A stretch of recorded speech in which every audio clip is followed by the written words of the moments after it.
کسی نے کیا خوب لکھا ہے کہ امیر اور غریب میں کوئی زیادہ فرق نہیں ہوتا،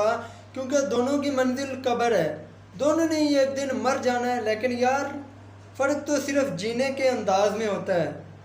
کہ امیر اپنے بل مہینے کے شروع میں ادا کر دیتا ہے اور غریب آخری تاریخ تک یہ سوچتا رہتا ہے کہ پیسے کہاں سے آئیں گے۔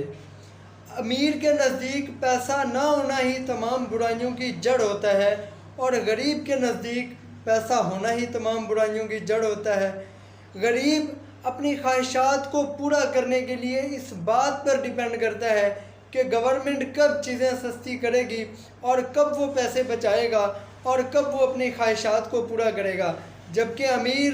ان تمام سوچوں سے آزاد ہوتا ہے کیونکہ وہ فنینشلی انڈیپینڈنٹ ہوتا ہے۔ اور سب سے بڑا فرق جو اس دنیا کے اندر غریب اور امیر میں ہوتا ہے وہ یہ ہوتا ہے کہ غریب ساری زندگی پیسے کے لیے کام کرتا ہے اور امیر کے لیے وہی پیسہ کام کرتا ہے۔